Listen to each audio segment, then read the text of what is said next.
If the badge can be rented, who's protecting your rights? Across America, private security firms are stepping into roles once reserved for police, but with far less accountability. In Idaho, a woman was dragged from a town hall by plainclothes guards. In D.C., elected officials were barred from federal buildings by ambiguous enforcers. These aren't isolated incidents. They're symptoms of a systemic shift. Police forces are shrinking, and privatized security is filling the void. But who trains these guards? Who authorizes them? And when they break the law, who pays the price?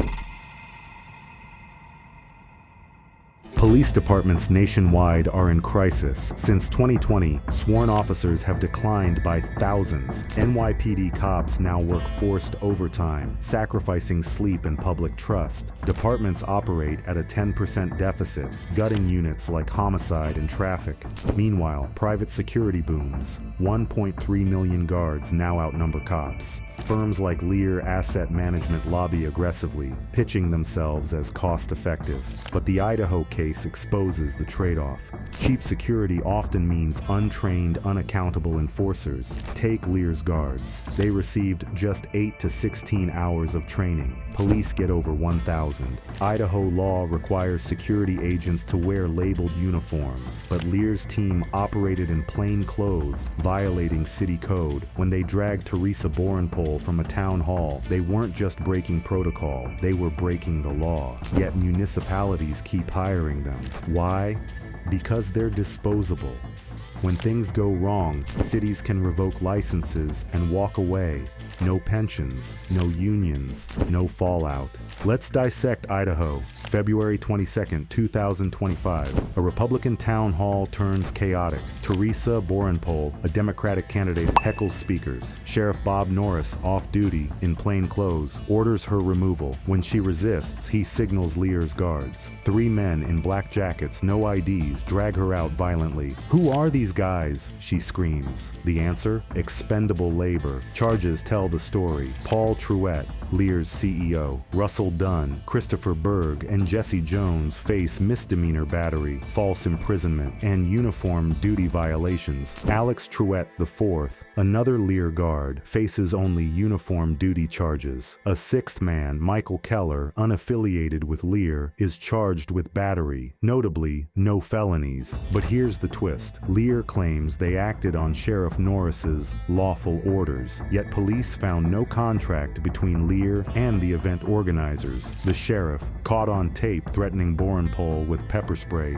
faces no charges. Instead, Lear's license was revoked, and its guards became scapegoats. Private security, all the power, none of the accountability.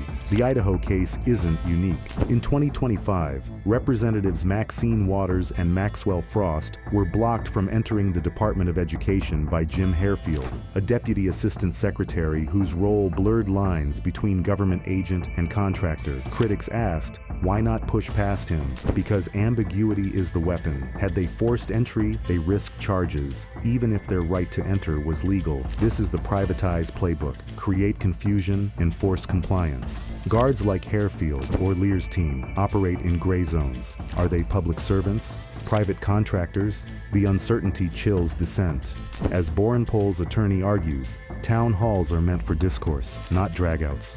Yet when security answers to politicians, not the public, free speech becomes a liability.